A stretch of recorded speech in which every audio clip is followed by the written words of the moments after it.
नमो सिद्धाणं नमो आयर्याणं नमो वज्रायाणं नमो लोए सवसाहुणम्। ग्रंथ का मंगलाचरण। एस सुरासुर मनुसिन वंदेदम दोदगायिकं अमलं परमा वर्धमानं तीर्थं धम्मस्य कर्तारम्। हमारे समक्ष विराजमान मोक्ष शास्त्र आचार्य कुंद कुंद देव द्वारा विरचित। अब आप लोग सोच रहे होंगे कि प्रवचन चालू करने के पहले खुद ही बोला कि ग्रंथ का मंगलाचरण करते हैं और प्रवचन सार का मंगलाचरण कर दिया, और ये भी बोल रहे हैं कि कुंद कुंद आचार्य देव द्वारा विरचित, और साथ में ये भी बोलते जा रहे हैं कि मोक्ष शास्त्र तत्वार्थ सूत्र है ना। फिर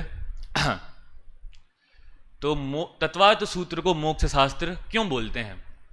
क्योंकि उसमें मोक्ष के मार्ग का वर्णन है। अब अपन यहां पर आओ, मोक्ष का मार्ग क्या है? सम्यक दर्शन, सम्यक ज्ञान, सम्यक चारित्राणी मोक्ष मार्ग। बढ़ा के थोड़ा सूत्र बोला मैंने। सम्यक दर्शन, सम्यक ज्ञान, सम्यक चारित्र ही मोक्ष का मार्ग है। और आचार्य जयसेन देव ने प्रवचन सार के 3 अधिकारों के नाम क्या लिख रखे हैं? सम्यक दर्शन, सम्यक ज्ञान और सम्यक चारित्र।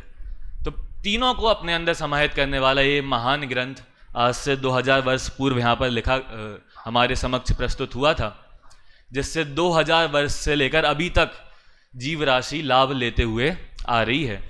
अब मेरे को जब पता चला कि प्रवचन करने हैं, तब से ही मन में मंथन चल रहा था कि करूंगा तो प्रवचन सार पर ही, लेकिन विषय क्या लूंगा।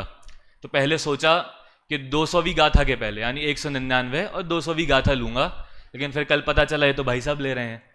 फिर ऐसे ही कल ही मैं ढूंढ रहा था, अपने कुछ नोट्स ढूंढ रहा था, तो फिर मेरे को याद आया उपाध्याय कनिष्ठ में आदरणीय दादा के प्रवचन सार पर चलते थे, तो वो नोट्स मैंने निकाले। और उस समय मेरी एक आदत हुआ करती थी, पूरे नोट्स तो मैं आगे बनाता था, लेकिन दादा जिस बात पर जोर देते थे या फिर मुझे जो लगती थी कि इंपॉर्टेंट है, वो पीछे एक मोस्ट इंपॉर्टेंट का कॉलम बना के उसमें लिखा करता था।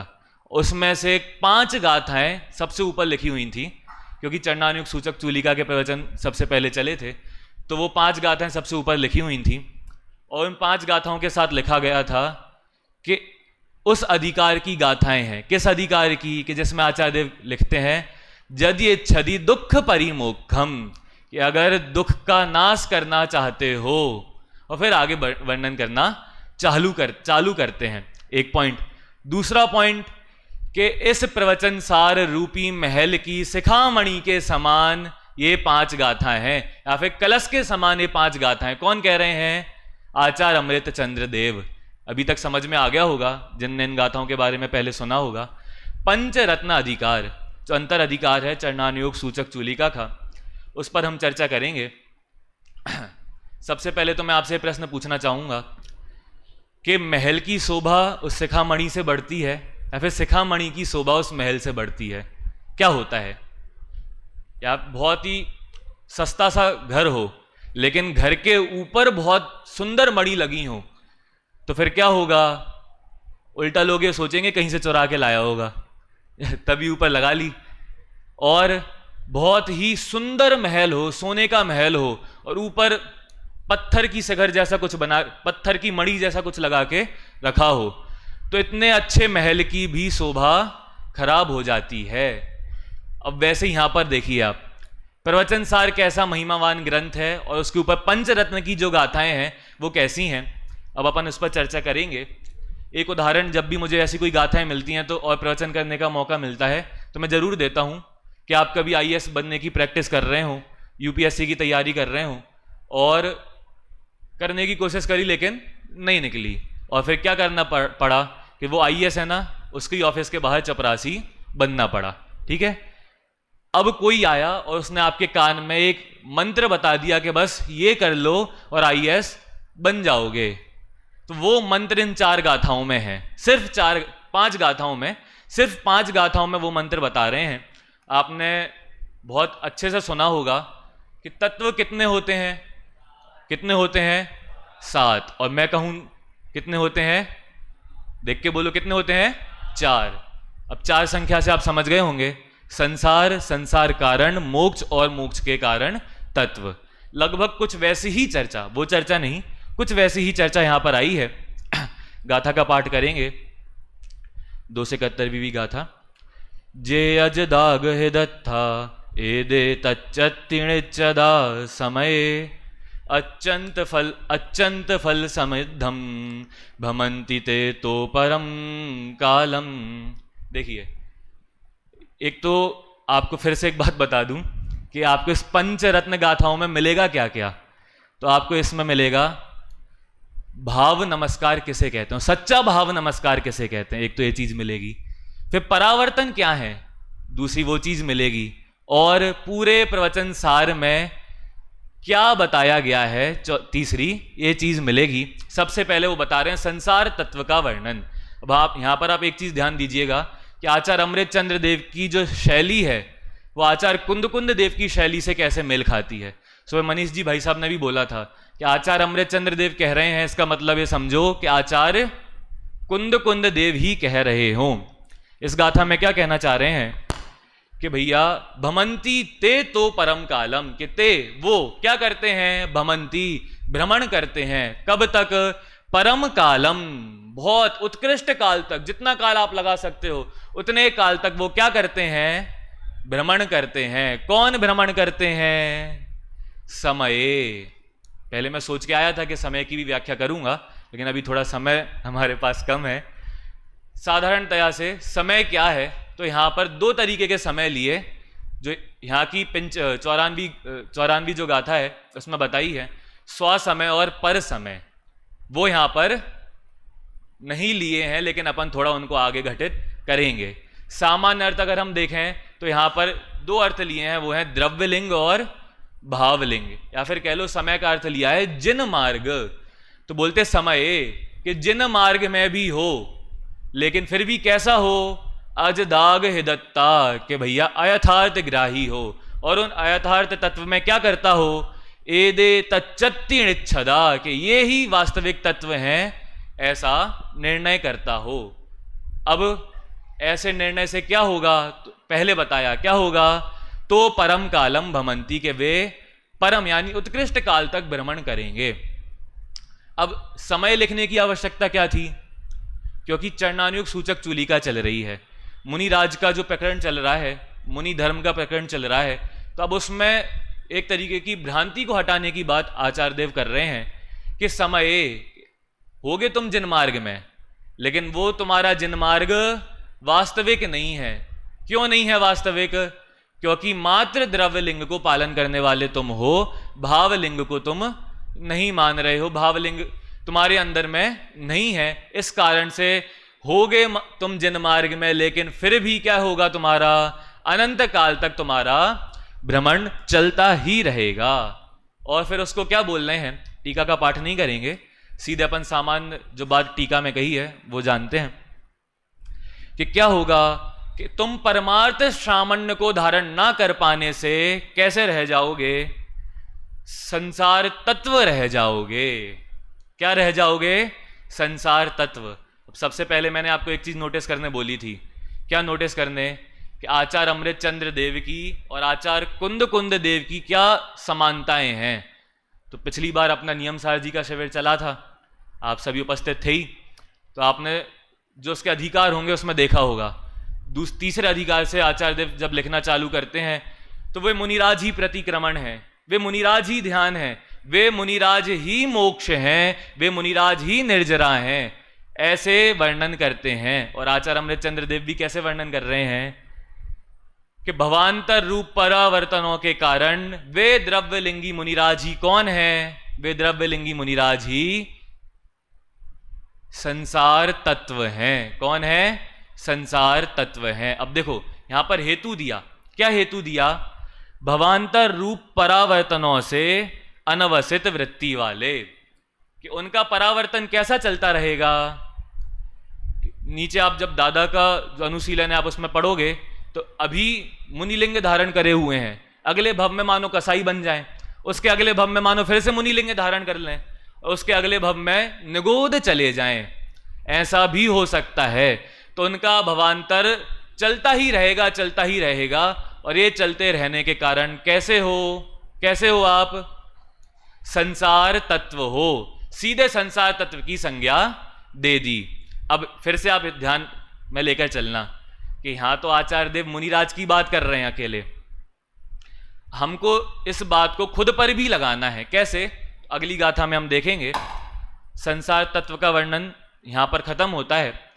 अब 272वीं जो गाथा है, उस गाथा में मोक्ष तत्व का वर्णन चालू कर रहे हैं। समय थोड़ा कम दिया गया है, इसलिए गाथा का पाठ ना करके सीधे अपन सामान्य अर्थ देखते हैं।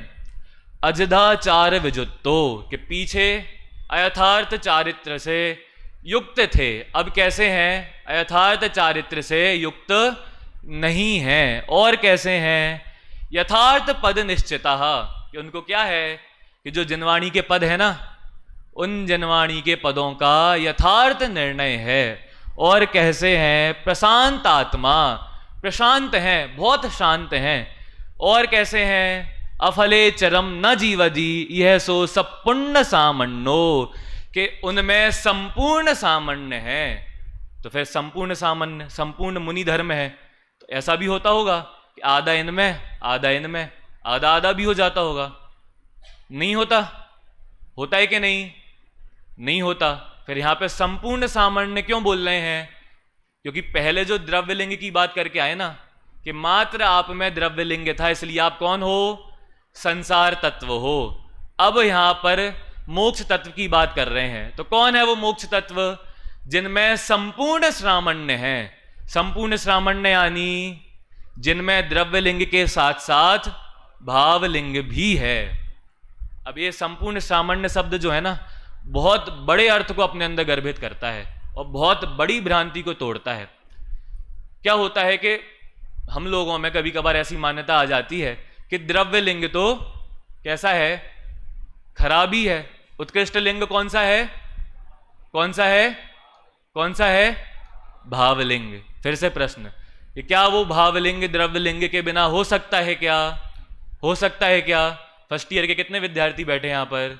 हाँ, तो आप गुण स्थान में पढ़ोगे, क्या पढ़ोगे कि पंचम गुण स्थान में जाना है, तो चौथे से सीधे पांचवें में। हाँ, चौथे से सीधे पांचवें में तो जाओगे, लेकिन पहले क्या होगा? बीच में द्रव्यलिंग होगा। पहले क्या होगा? द्रव्यलिंग। वैसे ही पांचवें से या फिर चौथे से ले लीजिए, आप सीधे सातवें में तो जाओगे, लेकिन बीच में क्या होगा?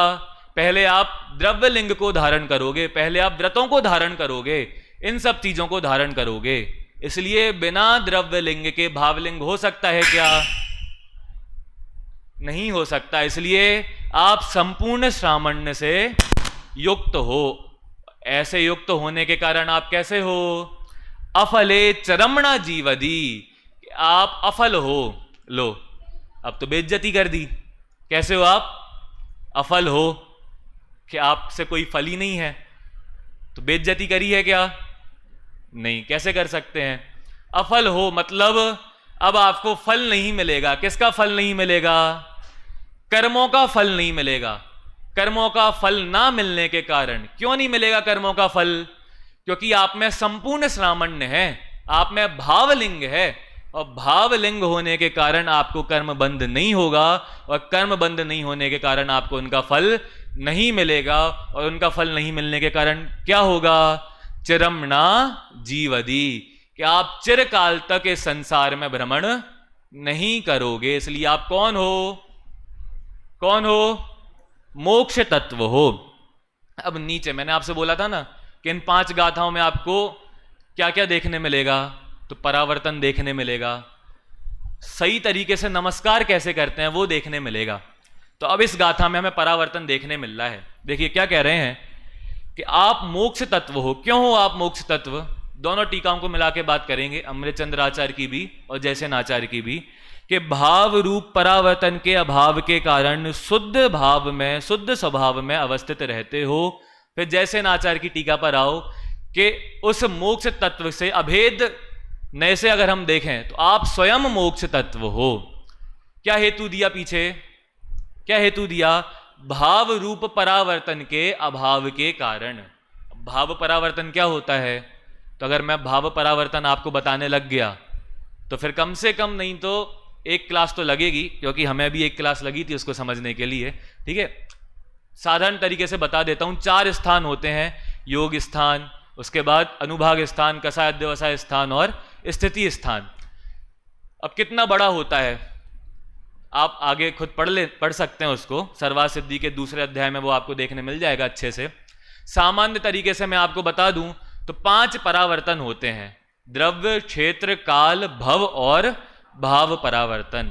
और एक किस चीज को दिखाने के लिए होते हैं, तो ये हमें आगाह करने के लिए होते हैं कि अभी तक इतने परावर्तन तुम कर चुके हो और अभी भी सम्यक दर्शन प्राप्त नहीं किया, तो आगे भी इतने काल तक तुम परावर्तन करते ही रहोगे। तो इस बात को आगाह करने के लिए होते हैं। और इसमें भी एक क्रम है, द्रव्य परावर्तन सबसे छोटा, फिर क्षेत्र, काल, भव और फिर भाव परावर्तन। सबसे बड़ा कौन सा परावर्तन है? भाव परावर्तन। उस भाव परावर्तन से आप कैसे हो गए हो? रहित हो गए हो। क्यों रहित हो गए हो? अब टीका की ऊपर वाली पंक्ति देखो, क्यों रहित हो गए हो? क्योंकि भैया उन्होंने पूर्व के समस्त कर्मों के फल को लीला मात्र में नष्ट कर दिया है और वे नए कर्मों के फल को उत्पन्न नहीं करते हैं। कि पहले तो जो बंद किया था उसको तो नष्ट कर ही दिया, अब आगे भी बंद नहीं करते हैं। तो आगे भी बंद नहीं करने के कारण आप भाव परावर्तन से रहित हो गए हो, और भाव परावर्तन से रहित होने के कारण आप कौन से तत्व हो? कौन से तत्व हो? मोक्ष तत्व। अब इस गाथा की पहले एक और बात पकड़ने को मैंने आपसे बोला था। कौन सी बात? कि यहां तो मुनिराजों का अधिकार चल रहा है, इसलिए मुनिराजों की बात करी, हमें खुद पर लगाना है। तो जब आप सर्वार्थ सिद्धि में पढ़ोगे ना, तो वहां विशेष अर्थ में फूलचंद जी जो हुए हैं उनने बहुत सुंदर लिखा, और एंड में लिखा है, बिल्कुल एंड में, कि 5 परावर्तन किसको हैं, किसके लिए हैं? मुनिराजों को हैं क्या? भावलिंगी मुनिराजों को। सीधे मना करते जाइए आप, भावलिंगी मुनिराजों को हैं क्या? उसके ऊपर जाओ, अरहंत परमेष्टि को हैं क्या? सिद्ध परमेष्टि को हैं क्या? अच्छा, मुनिराजों के नीचे हैं क्या? हैं क्या मुनिराजों के नीचे? बोलो भैया, हैं क्या? मुनिराजों के नीचे नहीं होंगे तो फिर किस में होंगे? मुनिराजों के नीचे यानी जो गृहस्थ हैं उनमें तो ये परावर्तन होने चाहिए। तो फूलचंद जी शास्त्री बोलते हैं कि नहीं भैया, मुनिराजों के नीचे भी जो सम्यक दृष्टि हैं, उन सम्यक दृष्टि के भी इन 5 परावर्तनों को कहने का विधान नहीं है। क्यों? क्योंकि अभी बताया था, ये 5 परावर्तन किस बात को समझाने के लिए होते हैं कि अगर सम्यक दर्शन प्राप्त नहीं किया तो क्या हस्न होगा, कैसी अवस्था होगी। और जिसने सम्यक दर्शन प्राप्त कर लिया उसको इनकी क्या आवश्यकता? उनको ये 5 परावर्तन नहीं होते, क्योंकि आपने बहुत फेमस बात सुनी होगी कि एक बार सम्यक दर्शन प्राप्त कर लिया तो संसार का अधिक से अधिक काल कितना रह जाता है? अर्ध पुद्गल परावर्तन। तो एक लिमिट लग जाती है, एक लिमिट लग जाती है। इसलिए इन 5 परावर्तनों को सम्यक दृष्टियों में भी कहने का विधान नहीं है। अब फिर टीका की लास्ट लाइन पर आओ कि भैया आप मोक्ष तत्व क्यों हो? क्यों आप मोक्ष तत्व? क्योंकि आप में भाव परावर्तन नहीं है। और अभी मैंने एक और बात समझाई कि सम्यक दृष्टि जीवों में भी परावर्तनों का विधान नहीं किया जाता। तो सम्यक दृष्टि जीवों को भी जीवन मुक्त, दृष्टि मुक्त तो उनको कहा ही जाता है, उनको भी जीवन मुक्त कहा जा सकता है। इसलिए भाव परावर्तन के अभाव के कारण आप कौन हो? मोक्ष तत्व हो। और अनेकों भवों में परिवर्तन होने के कारण आप कौन हो? संसार तत्व हो। तो संसार तत्व किससे बोला था? द्रव्यलिंगी मुनिराजों से। और मोक्ष तत्व किससे बोला? हाँ, संपूर्ण श्रामण्य को धारण करने वालों से, जिनमें द्रव्यलिंग भी है और जिनमें भावलिंग भी है। अब 2:30 तो बज गए हैं, अगली गाथा नहीं लेता हूं, सीधे अगली गाथा की एक बहुत ही सुंदर पंक्ति जो मेरे को पसंद आ गई थी वो टीका लेता हूं।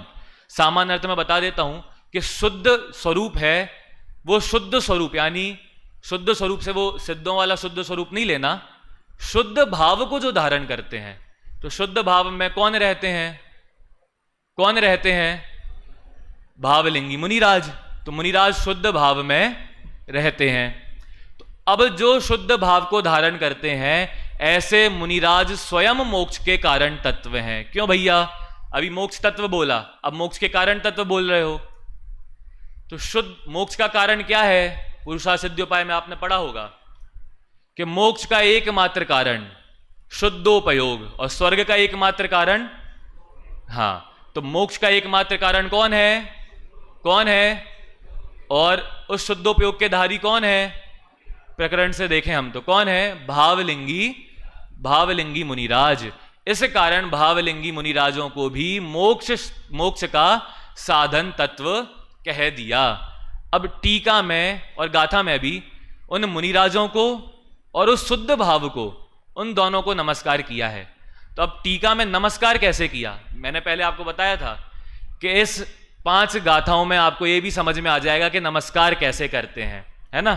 तो देखिए, सर्व मनोरथों के स्थानभूत मोक्ष तत्व के साधन तत्व रूप शुद्ध को, जिसमें परस्पर अंग अंगी रूप से परिणमित भावक भाव्यता के कारण स्वपर विभाग अस्त हो गया है, ऐसा भाव नमस्कार हो।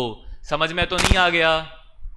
चलो तो अपन समझ के देखते हैं। देखो, अंग अंगी रूप परिणमित भावक भाव्यता के कारण, भावक भाव्यता क्या है? तो भावक भाव्यता में अगर अपन अपनी आत्मा में और शुद्धोपयोग में घटाकर देखें तो भावक हूं मैं, और भाव्यता कौन है? भाव्यता वो शुद्धोपयोग रूप योग्यता है, फिर वो शुद्धोपयोग जो है वो मेरी भाव्यता है। तो भावक भाव्यता। अब ऊपर आओ, अंग अंगी रूप। अंग अंगी रूप यानी अंग अंगी रूप से परिणमित। अंग अंगी रूप यानी देखिए, जैसे मैं अगर इसको करूं तो ये तो मेरे से भिन्न है, लेकिन वो शुद्धोपयोग है जो, वो मेरे से भिन्न है क्या? भिन्न है क्या? नहीं। तो मैं उसका अंगी हूं और वो मेरा अंग है। कि ये हाथ क्या है? ये हाथ मेरा अंग है। और मैं पूरा कौन हूं? मैं पूरा कौन हूं? शुद्धोपयोग क्या है मेरा? शुद्धोपयोग मेरा अंग है, भाव्य है, और मैं कौन हूं? उसका भावक हूं। तो भावक भाव्यता के कारण स्वपर विभाग अस्त हो गया है, ऐसा भाव नमस्कार हो। मतलब मैं स्वयं उस भावक भाव्यता को धारण करके, यानी शुद्धोपयोग में जाकर स्वपर का विभाग अस्त हो जाएगा मेरा, जब ऐसा मेरा भाव नमस्कार हो। सिंपल भाषा में बोलूं तो आचार्य अमृतचंद्र देव कह रहे हैं कि हे शुद्धोपयोग तुम्हें नमस्कार हो। ऐसा कह रहे हैं क्या? कि ऐसा नहीं कह रहे। वो कह रहे हैं कि भैया मैं भी स्वयं इस शुद्धोपयोग में जाऊंगा, बस मैं भी स्वयं इस शुद्धोपयोग में जाऊंगा, बस ये ही मेरा भाव नमस्कार है। और आगे कुछ करने की जरूरत नहीं है, और आगे सर नमाने की जरूरत नहीं है। चलो भाव नमस्कार बोल दिया तो सर नहीं झुका रहे, अंदर में तो ऐसा बोल रहे होंगे कि हे शुद्धोपयोग तुम्हें नमस्कार हो। ऐसा भी नहीं बोल रहे हैं। वास्तविक नमस्कार क्या है? वास्तविक नमस्कार क्या है? कि मैं भी स्वयं उस शुद्धोपयोग को धारण करूंगा, बस। नमस्कार शब्द भी नहीं बोलना, ये मेरा उस शुद्धोपयोग को नमस्कार है। अब आगे की गाथा में जो 275वीं गाथा है उसमें सामान्य चर्चा, क्योंकि ये इस अधिकार की नहीं, पूरे प्रवचन सार की आखिरी गाथा है, तो सामान्यतया मुनिराजों को लक्ष्य करके बोल दिया कि जो मुनिराज इस गेय ज्ञायक भाव को, जो पहले प्रवचन सार में बता चुके हैं, शुरू के 2 अधिकारों में बता चुके हैं, इस प्रकार के गेय ज्ञायक भाव को धारण करके, समझ के, इस प्रवचन के सार को समझता है, वो शीघ्र ही मुक्ति रूपी लक्ष्मी को वरण करता है। अभी थोड़ा समय हमारे पास कम था, नहीं तो अपन और थोड़ी डिटेल में चर्चा करते, लेकिन एक तरीके से आपको, जो सुबह आदरणीय शांति जी भाई साहब कह रहे थे कि इस शिविर में अमृत की एक बूंद चखाई जाती है, और बूंद चखाने के बाद सामने बैठे श्रोताओं को वो अमृत इतना अच्छा लगता है कि वो स्वयं उस अमृत के घड़े की खोज में निकल जाता है। तो यही समझ लीजिए, इन 5 रत्नों की कीमत मैंने आपको बता दी। अब उस कीमत को आंकने का, उस कीमत को अपने पास धारण करने के लिए आप स्वयं अपनी इस राह पर चल पड़ें। इसी मंगल भावना के साथ आज की इस वाणी को मैं विराम दूंगा।